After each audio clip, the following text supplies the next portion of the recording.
Bueno, vamos a por la cuarta parte del tema 11, psicobiología de los sistemas sensoriales. Nos vamos a centrar en el gusto.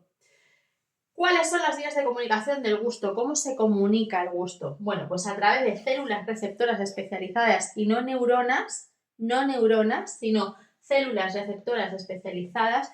Recordad que en neurona teníamos, en células especializadas teníamos vista, gusto, oído y equilibrio, y el resto era piel, propiocepción, era de neuronas, ¿vale? Células especializadas, entraba el gusto, dijimos la regla mnemotécnica, vista, gusto, oído y equilibrio. Por lo tanto, en el gusto tenemos células receptoras especializadas y no neuronas que se insertan en el botón gustativo concentrándose en las papilas gustativas. Nuestras células gustativas proyectan extensiones en forma de vellosidades hasta el poro en que termina el botón gustativo, mientras que en el otro extremo hace sinapsis con neuronas sensoriales.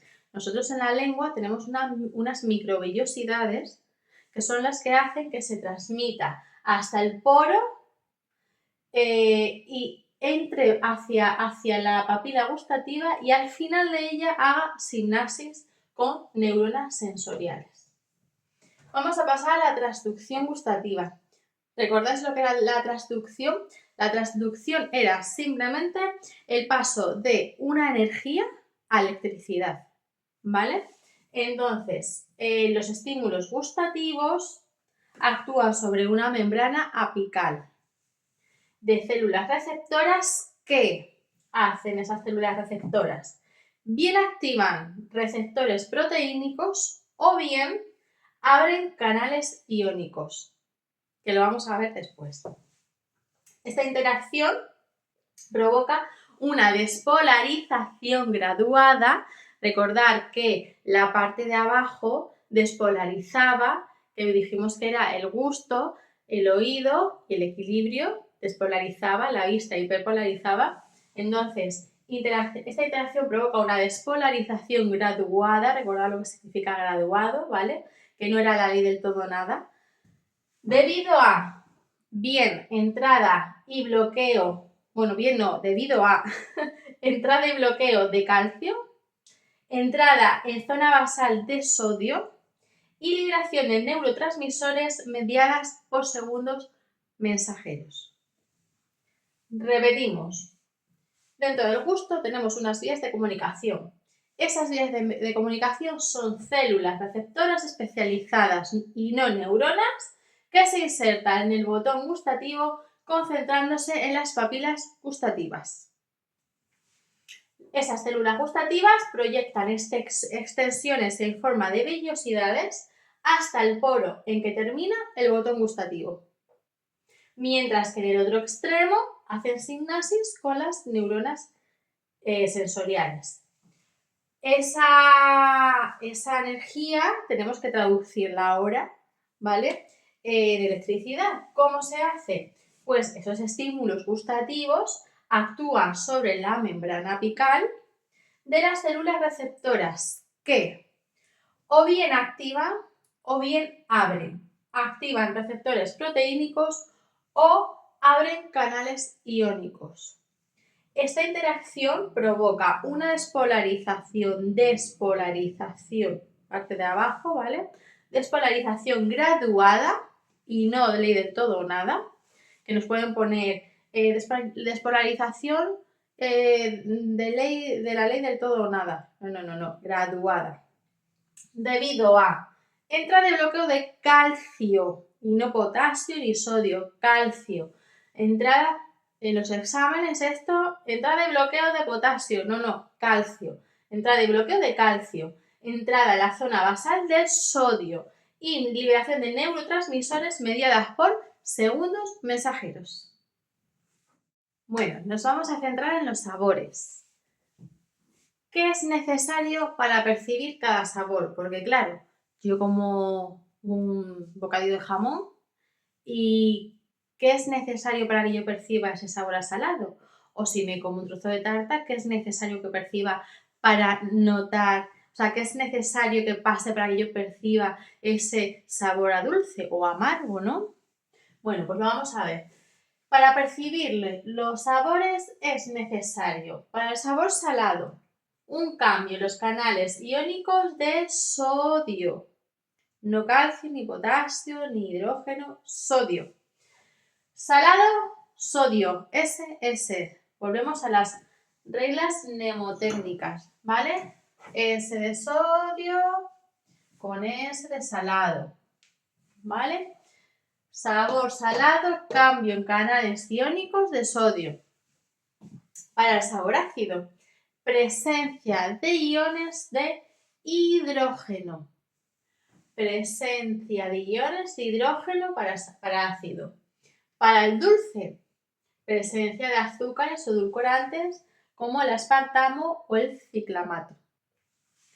Para el amargo, liberación de neurotransmisores de denatonio.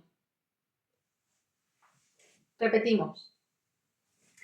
¿Qué es necesario para que yo pueda percibir un sabor u otro? ¿Qué tiene que pasar?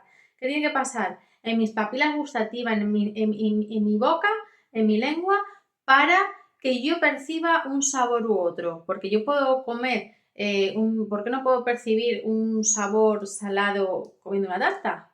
Bueno, pues por estas cosas que pasan dentro de nuestra lengua.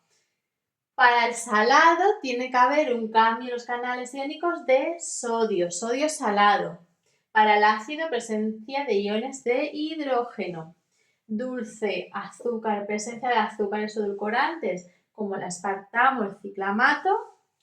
Y para el amargo, liberación de neurotransmisores de denatonio. Denatonio es una de las palabras que caen mucho en los exámenes.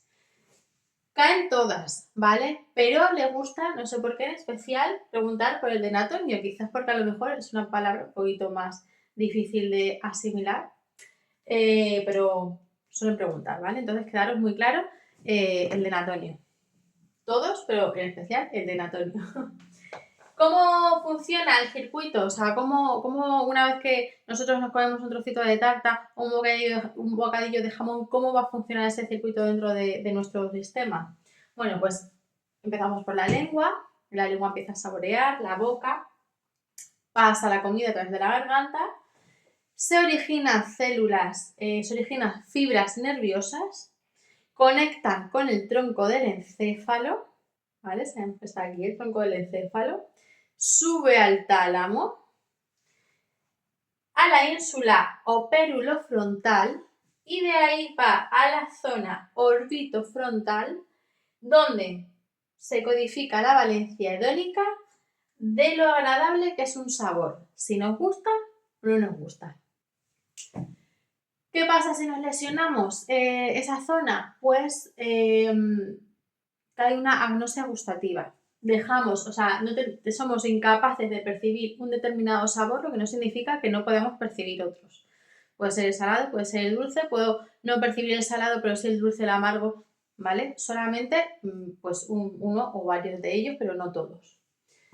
Y existen dos patrones de representación específicos. Tenemos, dos patrones de representación. Tenemos el específico y el distribuido. En el específico, el patrón de representación específico se encarga de identificar los sabores, dulce, amargo, salado, ¿vale? Y el distribuido se encarga de identificar los matices, la mezcla de sabores. Pues cuando mezclas salado y dulce, hay gente que le gusta, gente que no le gusta, pero esa mezcla de sabores, ese matiz, cuando por ejemplo, pues nos tomamos un vino, ¿no? Que decimos, pues tiene un matiz a, ¿vale? Ese tipo de cosas lo hace el patrón de representación distribuido. El específico es específicamente para un sabor específico, pero el distribuido se distribuye, ¿vale? Por muchas zonas, vamos a pensarlo así. El específico es para uno solo, para un solo sabor, y el distribuido, que se distribuye por varias zonas que le gusta catar, ¿vale? Pues identifica mezcla de sabores y los matices que supone esa mezcla de sabores. Y bueno, hasta aquí hemos acabado con el gusto y vamos a pasar al siguiente vídeo.